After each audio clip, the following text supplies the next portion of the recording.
सैया दीनानाथ की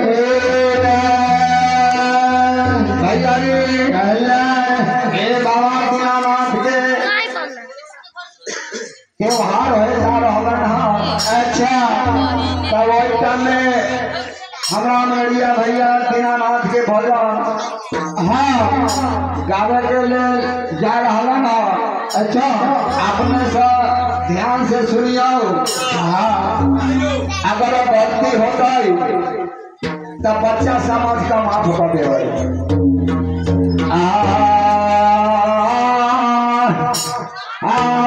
तो जावा जाए चाहो भाइया या जो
दीनानाथ के परब करब। अच्छा भाई कहल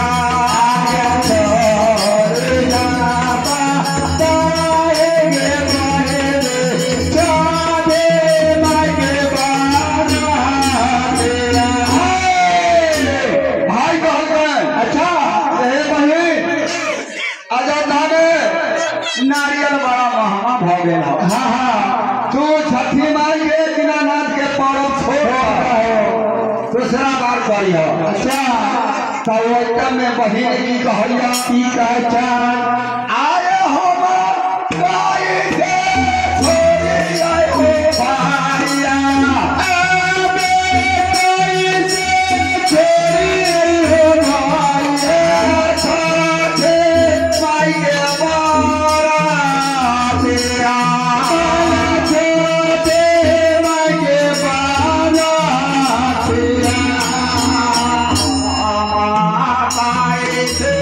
Sorry,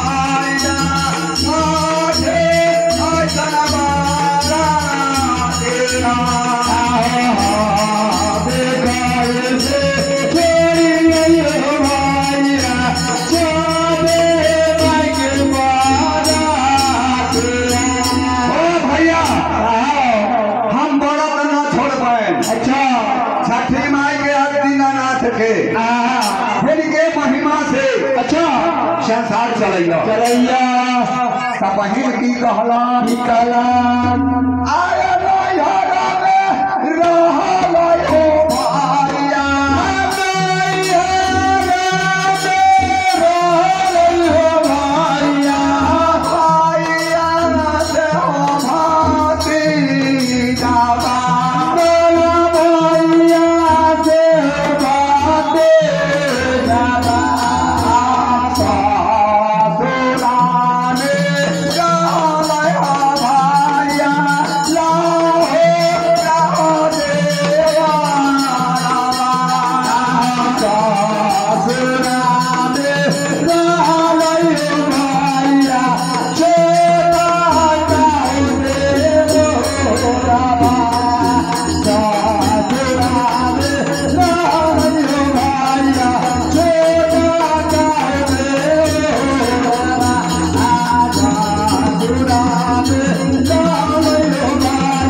गोसैया दीनानाथ के दे अच्छा भाई भतीजा बात है हाँ ससुरा में स्वामी ससुर साथ सब है हम व्रत होने का कभी भी न छोड़ा हम करबे कर लेकिन भैया नारियल न लेबो तो कम से कम 5 वाला एगो सूप ले ले आओ तो